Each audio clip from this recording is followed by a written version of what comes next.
కార్మిక వర్గం పోరాడి సాధించుకున్న కార్మిక హక్కులకు రక్షణ లేకుండా పోయిందని 8 గంటల పని విధానాన్ని కాపాడుకోవడమే నేటి మేడే కర్తవ్యమని సిఐటియు జిల్లా ప్రధాన కార్యదర్శి బి పవన్ అన్నారు. మేడేని తూర్పుగోదావరి జిల్లాలోని పలు ప్రాంతాల్లో ఘనంగా నిర్వహించారు.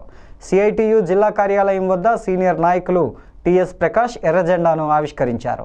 సిపిఎం జిల్లా కార్యదర్శి టి అరుణ్ ప్రసంగిస్తూ 139వ మేడేను కార్మిక వర్గం దేశవ్యాప్తంగా దీక్షా దినంగా జరుపుకుంటున్నదని, కేంద్రంలోని మోడీ ప్రభుత్వం కార్మిక చట్టాలను రద్దు చేసి లేబర్ కోడ్లుగా మార్చిందని గుర్తు చేశారు.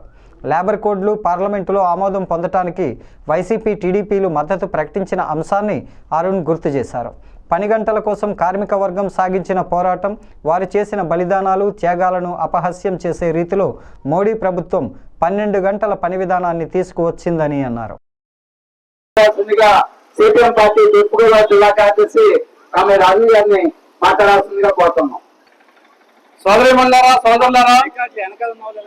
అందరికీ ప్రపంచ కార్మిక దినోత్సవం మేడే సందర్భంగా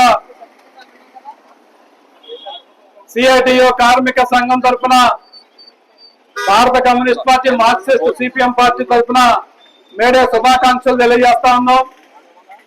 అట్లాగే ఇటీవల కాశ్మీర్ లో ఉగ్రవాదుల దాడిలో చనిపోయినటువంటి ఈ దేశ ప్రజానీకానికి నివాళులు కూడా అర్పిస్తూ ఉన్నాం. మహాకవి గురజాడ గారు ఒక మాట చెప్పాడు, దేశం అంటే మట్టి కాదో, దేశం అంటే మనుషులో అని చెప్పని.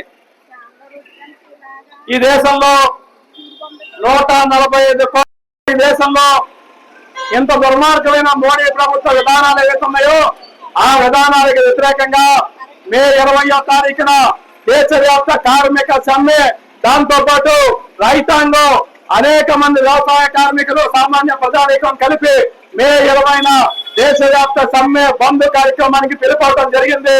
మొత్తం యావత్ ప్రజానీకం కూడా 20వ తారీఖు జరిగే దేశవ్యాప్త సమ్మెలోనూ బంద్లోనూ పాల్గొనాలని చెప్పి కోరుతా ఉన్నాం.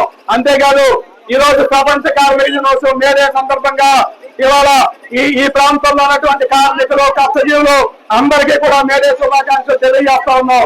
ధన్యవాదాలు. సెలవు ఇస్తున్నారు.